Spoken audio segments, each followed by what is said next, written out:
Is the definition of privilege the same in cloud compared to on-premise? It depends who you ask the question, you're going to get a different answer. Yeah. From my IAM team standpoint, the current tooling and the current technology and processes that have been implemented, they are more focused on the coarse grain access. You brought up something really important in terms of how IAM teams would implement the access provisioning, but there's also one other important task that the IAM teams fulfill.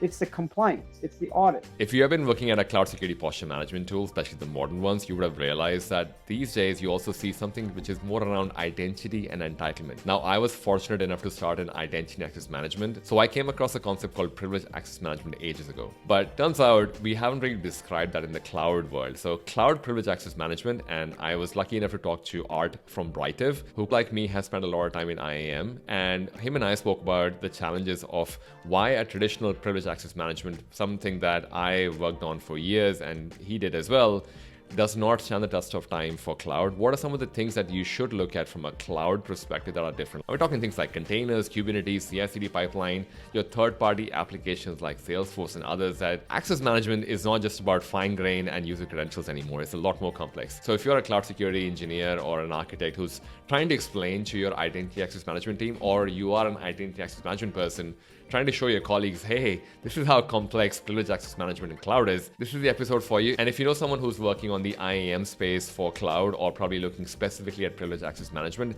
definitely do share the episode with them, because I'm pretty sure they'll find this valuable just to understand what some of the tactical steps they can take today to start working on this problem of cloud privileged access management in the cloud. Hello, welcome to another episode of Cloud Security Podcast. Today I have Art with me. Art, welcome to the show, and thank you for joining us. Could you share a bit about yourself and what got you into the IAM space? Oh, hi, Ashish, and glad to be here with you today. What got me into IAM? Gosh, it's been about 20 something years already that I've been in the space. But early in my career, I was with a big four consulting firm, and that's when it was starting to become starting to form as an area within the security domain, right? It was interesting because this was a set of technologies that would enable users to do their jobs and enable access to resources, data, applications. So really, I guess it piqued my curiosity, and I started getting involved in projects and implementing some of the earliest IAM products in the space. Awesome. I personally had my start in IAM as well, from the good old days of CA technologies that doesn't exist. I age myself as I talk about it as well, which I believe you have some experience with that as well. That's true. Yeah. That's always interesting when you start talking about the first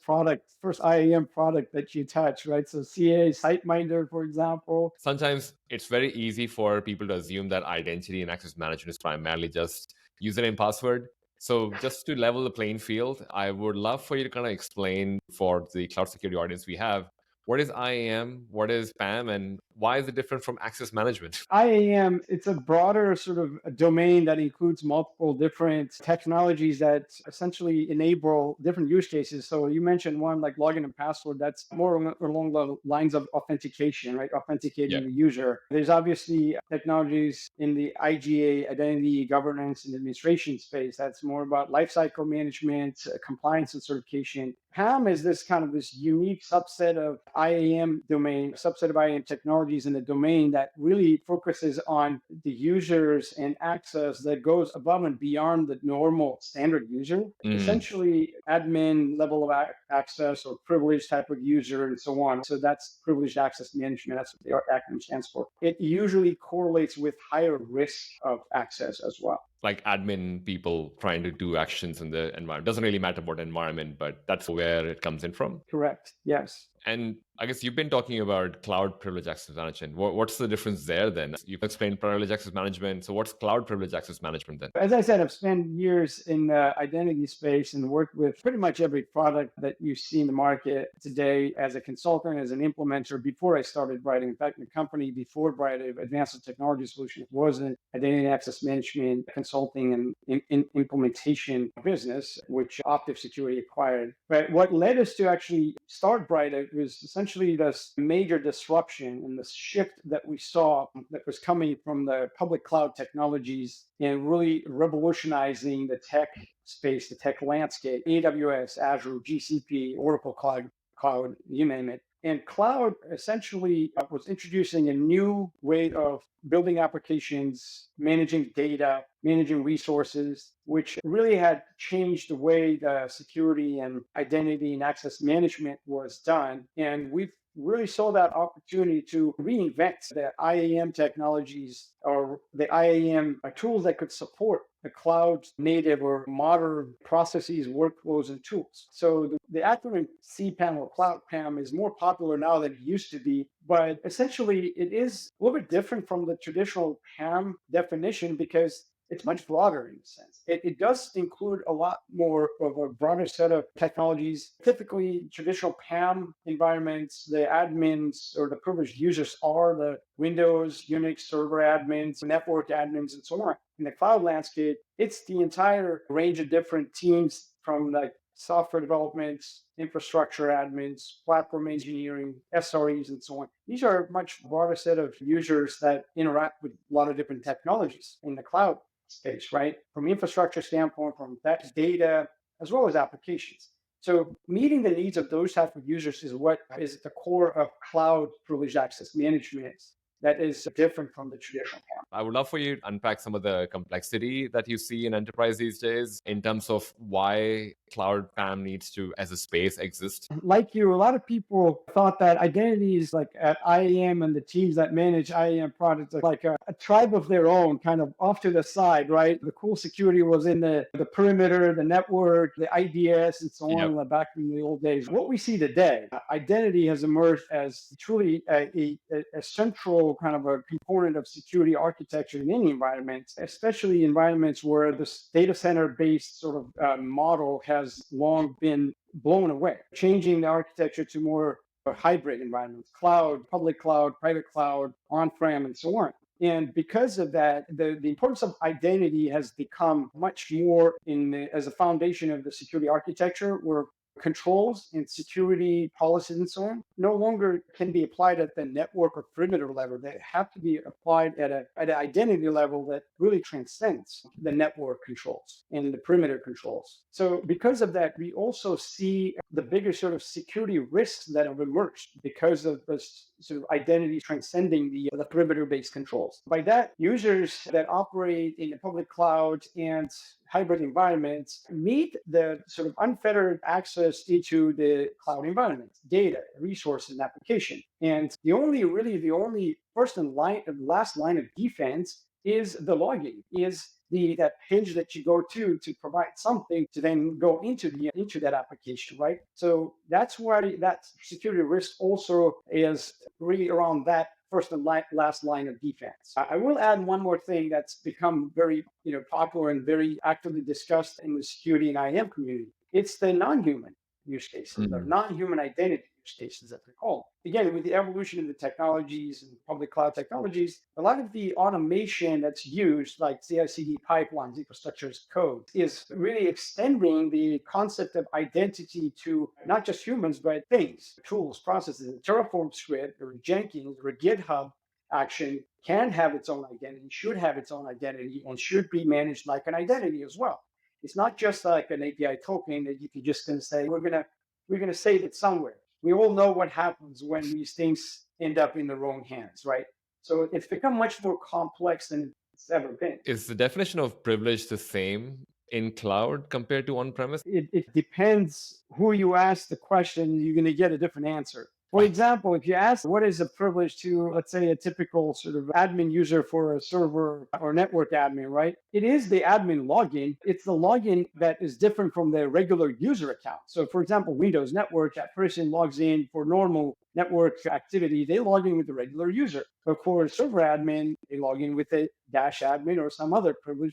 That is the privileged user or the privileged admin. Now, shifting to the more cloud native world, most people don't even qualify it as a privilege. It's the day-to-day access they need, whether it's to stand up an S3 bucket, or stand up an EC2 instance, or configure some other resource. It's whatever access they need. They don't necessarily think of it as it's my usual account versus an admin account. They think about it, what's the resource entitlement that I need? What's the permission that I need to be able to perform the task? So that's why it's less specific and tied to one credential, one login, when you're talking about the cloud environments. For a long time, us IAM folks have been talking about, hey, SAML everything. Just anything you think of, oh, just do SAML. Just don't worry about it. I guess for people who already have SAML, should they be worried about privileged access management? When Active Directory became a very important sort of a network management tool, a lot of user access and administration became centralized in AD. One place to log in, and you can go across the network. You could go to different database resource, server resource, applications, and so on. It's a great concept. SAML did that for web applications and cloud. That didn't stop, even in the same analogy, like AD concept, didn't stop from privileged access management processes and tools to be deployed. Reason being, they address two different things. One addresses more like that seamless and more centralized access into resources. The other addresses the high risk and that more powerful level of access. It's more along the lines of the authorization. Same concept in the world of SAML-based environments, right? SAML addresses the authentication and makes it easier for the users to access hundreds, if not thousands, of cloud resources, but it doesn't address the authorization. It doesn't address these levels of privileges, if you will, in those environments related to specific resources. And obviously, I'm sure you're well aware, and your audience is well aware of some of the recent breaches that essentially compromise the SAML controls, like the golden SAML ticket attack, right? So it's not the end-all be-all solution. It is a great thing. SAML is a great thing to have to centralize the access, but it doesn't address the authorization or approval and security. Yeah, even though you have SAML, it's just one of the knobs you have in the complex world of cloud at this point. And actually I should probably clarify, we're not saying SAML is bad. It's just basically that it's just one of the tools you have that allows you a single sign-on kind of access into an environment, but that's not covering like to the exposure of to what you said, the CI/CD pipeline, I guess the other things that you would have to look into complexity of cloud as well. Because another thing that keeps coming up is in the identity access management space, JIT used to be the just-in-time provisioning was another one that you will talk about. Hey, if you don't have SAML, go for JIT, and and also worthwhile calling out because cloud providers also recommend that you should have temporary credentials. You should not go for long-standing credentials. The way traditional JIT works, and I would love for you to explain that as well, versus the kind of JIT required for a cloud environment are two different things. I agree. It's a good segue to look at how privilege management has been done versus how it really needs to be done for the new technologies and new environments, right? I'd say obviously JIT has been around, that concept has been around for many years. In the traditional sense, the just-in-time concept applies to the privileged credential that's in the vault, like that dash admin account or whatever that definition is. It's a privileged account, privileged login that's stored and secured. The user is allowed to access that just in time when they need it, and they go through some kind of obviously request approval process to be able to check out that credential and then perform some privileged activity. Now, when you look at, again, the cloud world, the new technologies, new workflows and processes, and I like your correlation to SAML, just-in-time access to SAML, because it's really important. Again, as I said before, SAML will be your sort of the front door, and the control or the lock on the front door is going to enable more of these fine-grained controls into the different, in the same analogy, in the different rooms inside the house. And that's where you look at the JIT as that authorization control, that by giving you entrance into the house, I'm still going to restrict you to specific areas that you can go.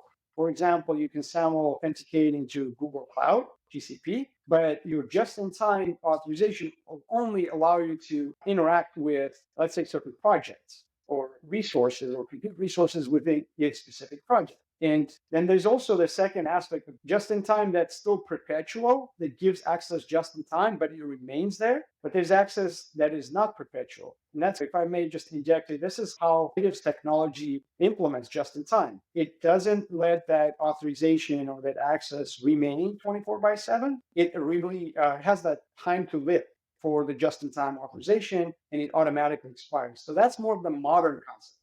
Just-in-time in the cloud native should be more about that Ashish wanted access to Salesforce, but it's not a perpetual access forever and ever. but it's more the fact that as an admin, I can decide, or as a manager, I can say, hey, by the way, Ashish has this project that he's working on. He just requires access for a week because that's how long the sprint is, or whatever the case may be. But the access for Salesforce for Ashish just basically just automatically go away, or CI/CD pipeline should go away automatically, or Terraform should go away automatically after the expiry date is hit. Yeah, exactly. That's essentially up to the customer and the teams that need that access to determine what's that reasonable amount of time to perform the task. Obviously, in the case of automated like CI/CD pipelines, it usually is minutes. It's not necessarily days or weeks. And that's why it is important to synchronize that time that's appropriate for each type of task or activity. So when I transitioned from IAM to all these other cybersecurity fields and finally landed on cloud security, there was this phase that used to be a frustrating point for a lot of cloud security people where they would push something to deploy into AWS, whether it's infrastructure as code or whatever, and they would get blocked by access, some kind of access. Doesn't really matter. There are these thousands of other access on S3 bucket. One of them just happens to be not there, and we're all trying to figure out which one is missing. At that point in time, like you can't expect a security person or approver to be just there. I think, is that the point of, or is that the problem that just in time is solving? Or is there another way to approach this in the cloud world? No, I think you pointed out a very sort of a natural use case for the just-in-time ephemeral access. It's the automated infrastructure as code, CI/CD pipeline type of use cases, because it's true that when the team builds and deploys the pipeline, their goal is for the pipeline to execute smoothly. The pipeline doesn't fail in the execution because of some sort of an access or some kind of a permission not being there.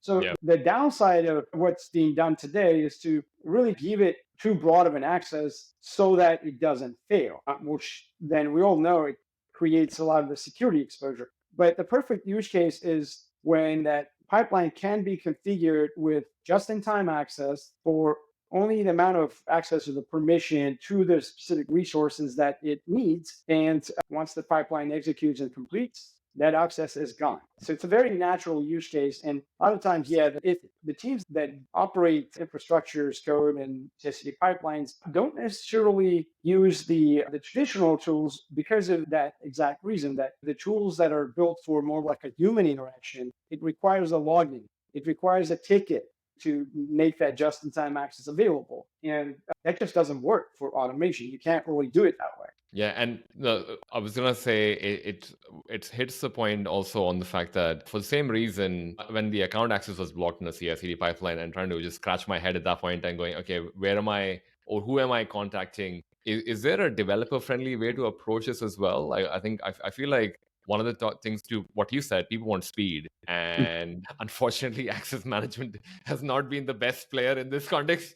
So is just-in-time access something which is almost can be made like a self-service thing? So this is again one of the very important sort of new requirements, new modern access requirements that we put in the center of our technology to address in the self-service. The teams that we're talking about here, the infrastructure teams and DevOps teams, they have to have the ability to quickly move and get things done. Doing it all the way, requesting and waiting days for the approvals is not an option. In fact, I will give you this example. One of our earliest customers, a major enterprise organization, before they deployed Britive, they said that their typical developers access setup would take about 3 days to get them enabled and get them productive. But moving to the automated and more like a pipeline-driven approach, it reduced it to about 30 minutes. You completely set up all the necessary access. And then, by the way, across environments from, let's say, dev to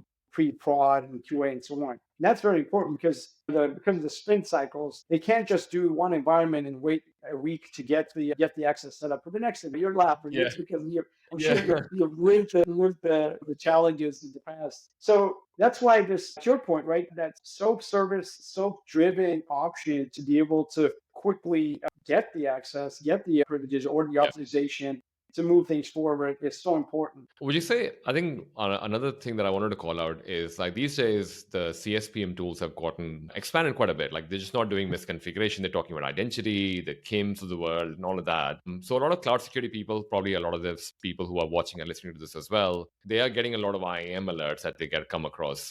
What are some of the security gaps that you find that a lot of people identify that they have to, I guess maybe just to add to that as well, the gaps that people normally identify and what teams should they be working in? Because I don't believe the IAM team is looking at the CSPM output. No, I think typically the cloud security teams, and if there's a DevSecOps team, that's where the security posture management is handled. And Yes. security posture management, initially, obviously, with the first generation of products, it was mostly focused on the infrastructure services and vulnerabilities in the core infrastructure services. But with the evolution and with some products starting to also focus on the access and identity related vulnerabilities, started bringing that data into the posture management technologies. Gartner has this category, they call it cloud infrastructure entitlement management, CIEM, that's now part of almost every CSPM or CNAP product. And that is data specifically about access and identities. I think today already a lot of organizations are starting to process that data specifically for access and identities to understand what is the risk exposure. And in a way, they're seeing now what is the result of over provisioning access and especially over provisioning static access across the environment. So look, I think it's hard to go just flip the switch and everything magically gets resolved. But that's where I think that awareness and visibility is the first step. And to your point, yes, now I'm starting to see how identity and access related risks are part of that posture management strategy and the program, which inevitably is going to move the organization towards more proactive and more automated identity and access risk management, as opposed to just like constantly discovering the risks and the findings after the fact. To people who discover that they are seeing IAM vulnerabilities in their CSPM outputs, I would imagine the natural reaction for them would be to reach out to their IAM team. Have you found that when talking to IAM folks who will probably come in, whether in enterprise, who may have different functions using all kinds of provisioning, deprovisioning, I'm going to throw some heavy words out there, it literally just means onboarding, offboarding, but we like, as in the IAM world, they like call it provisioning, deprovisioning. What is the gap they find that they have to fill, which based on what the entitlement management and everything else comes in? Yeah, you definitely speak the language, right? Like you said, the provisioning, the deprovisioning, the lifecycle management, the user lifecycle management. So yes, the complexity in the cloud, even if you take just the cloud infrastructure as a service like AWS or Azure or GCP, if you look at like the just sheer number of entitlements and the fine-grained permissions, talking about tens of thousands. Microsoft has a paper that they published, I think like last year, that it has some sort of that a statistic about how many entitlements need to be managed in the Azure cloud alone, right? It's enormous. It's a very complex technology. Yeah. From IAM team standpoint, the current tooling and the current technologies and processes that have been implemented,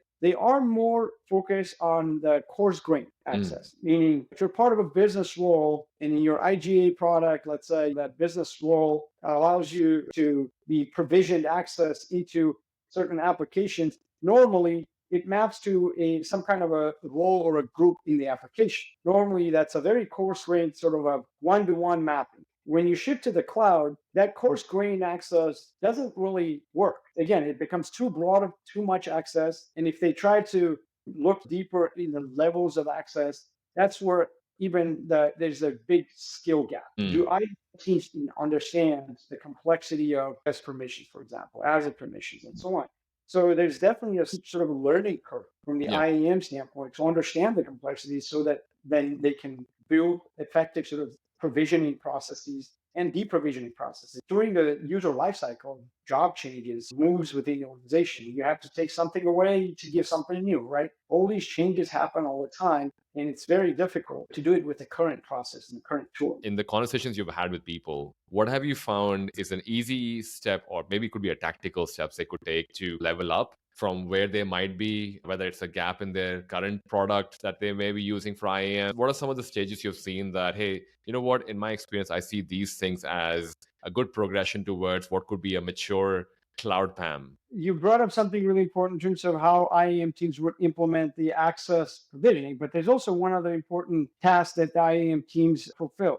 it's the compliance, it's the audit, right? So Yes. it's not just let's Oh, yes. provision the access, but you have to be mindful of what compliance requirements you have to meet. Yep. Now, that's where I think the two objectives essentially have to converge when you're looking at the cloud environments, right? So you have to be able to not only build a process to provision access, but also make it such that you can pass audits, you can pass the compliance requirements. And also, let's just add the whole risk aspect of it. You also want to make sure that you don't create exposure, unnecessary risk exposure. So what we've seen is, let's just say some companies are already leading the industry in the way they're deploying this new access management, right? The approach they're taking is to identify first and foremost the most commonly used entitlements that are currently still being provisioned as static access. They're essentially moving that to more like access that can be provided on demand, like the Yep. just-in-time concept, but could also be automatically removed,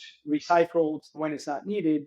So from the compliance and risk standpoint, that's a huge step. You're not constantly reviewing data to decide who should still have this access, who shouldn't. Compliance becomes much easier to show when that access is not standing. So that's like an almost like the low-hanging fruit. You don't Yep. disrupt the users, you don't completely take access away and start from scratch. You transition them from being static to now it's more dynamic. Now, along the way, there's also learnings, right? There's already tools and technologies in place. In fact, we have some of that component as well, that we gather data about Mm. usage from the actual usage, from the actual users going in every day using whatever permissions entitlements. Now that gives the IAM team's ability to see what is actually being used. And that is a good starting place to start looking at like how to enforce the least privileged access, how to create new roles that really align with the true needs of the users. And now they look more like heroes because they not only are addressing the IAM needs, addressing the security and compliance needs, but also not disrupting the cloud users' experience, especially the automated processes. Oh, yes. And I think I'm glad you called out the compliance piece because there's a whole user access review process that a lot of people have to go through as part of being compliant. And this is quite crucial to be able to validate that, oh, okay, that earlier we were talking about giving Ashish access to Salesforce. If the default policy or security policy for the organization is, hey, any just in time access is only maximum available for 1 week or 2 weeks because that's how long our sprints run. That could be an automatic thing, and people would know the answer. And to going back to the developer friendly and the speed of access as well, they don't have to find out, hey, Ashish, what do you think? Should I give access for 1 month or 3 months or 6 months? No, the policy is as long as sprint is, if you need more access, let's start ask again. And I'm like, oh, like saying, it's funny. I think I hope it resonates with a lot of the identity folks as well for how access management could be done differently in cloud. I'm also thinking about the security leaders as well, who probably may not be directly dealing with this, but they're dealing with this through people who are in the IAM space or cloud space as well. In terms of their security programs, is there other areas that probably, I'm thinking of zero trust as a thing here as well, where a lot of organizations want to go down the zero trust path. They might maybe tossing the idea for, they may have considered identity as a pillar for zero trust. Does this kind of help in that direction as well? I'm just trying to think from their perspective for if they're already working towards zero trust, perhaps there is a different way to approach that, or this makes it even more easier. This sort of new concept absolutely aligns with the zero trust strategy as well, the zero trust security strategy, right? And a couple of things I'll highlight there, right? So when you look at how, at the identity level, how zero trust is implemented or should be implemented according to some standards like NIST and whatnot, you have specific guidance on trust verify the identity and always have a way of verifying before you grant access. So that's one big part of it. But then also trust and verify whether the access level is still appropriate. And that Mm. goes back to the compliance, the audit, the ability to have constant visibility to who has what, and then also what they're doing. That third piece, especially what access has been given, what privileges have been given, right? How they're also being utilized, right?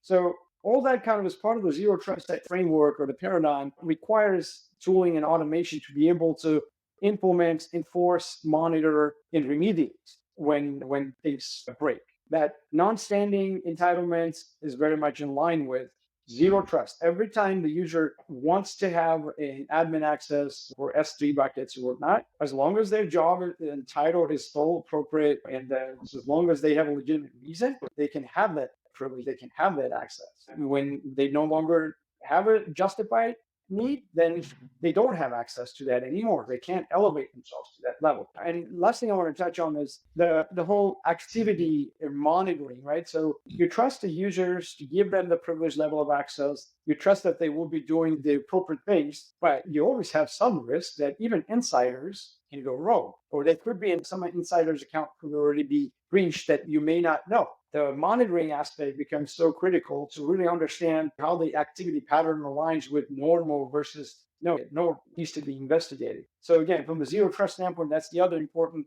element that organizations are now starting to actually build the security data lakes to be able to aggregate activity data and correlate with their identity or privilege management system data to say, I see this activity. This is the user. This is the identity. This is the authorization we gave them, but I still have an issue here because it seems very suspicious. Like the way that this activity looks, it looks very suspicious. It gives security teams a much better controls and ability to enforce security when it's needed. And I think one big takeaway that I'm taking from this is also that for folks who probably are not familiar with some of these privilege access management, I hope after listening to this conversation, they actually dig into how it's being done in their organization. Because I'm pretty sure, as much as I would like it to be a lot more cloud privilege access management, as we have been talking about, there's definitely things that they would identify within their organization that could be done a bit more natively. And perhaps maybe it helps you completely remove that entire category from your CSPM alerts as well. At least that's what I hope. But that's most of the technical questions I had. I do have three fun questions so people get to know a bit more about you, Art. First one being, what do you spend most time on when you're not trying to solve the privilege access management in cloud kind of challenges? In the very little time I have left, I have a family, I have kids, I have 3 kids. So a lot of the free time is spent with the family. But I'm a big outdoors fan. Hiking is one of my fun activities to do with, especially with kids. Reading some books and various material. Second question for you. What is something that you are proud of that is not on your social media? I would say I've really tried to focus throughout my career a lot of energy and time in helping people develop their strength. People that have worked with me on the teams, people that I've hired on my team. I really feel that's something that, as a leader, as a professional, it's so rewarding to help people achieve their best potential and achieve success for a career for themselves. And it's very rewarding to see that happen. What is your favorite cuisine or restaurant that you can share with us? I have to say it's sushi. Japanese and sushi. That's Oh, wow. Hands down. hands down, that is my most favorite. But I'm definitely a fan of a lot of different cuisines. But that, I would say that's the top of So my that's your list. go. I'm the same as well, man. So Japanese food all the way. And by the way, thank you for sharing that as well. Could you share a bit about where can people reach out to you on LinkedIn, socials, and learn about Britive as well? Yeah, I'm definitely active on LinkedIn. Your audience is welcome to reach out. I would love to hear from them. I'd love to engage and chat. And if any of the topics that we covered today is of interest to continue expanding on a little bit, I'm more than happy to engage and communicate. Awesome. And I'll put the links for both Britive as well as your LinkedIn credentials credentials. Probably don't want any credentials. Put your LinkedIn links onto the show notes and description as well.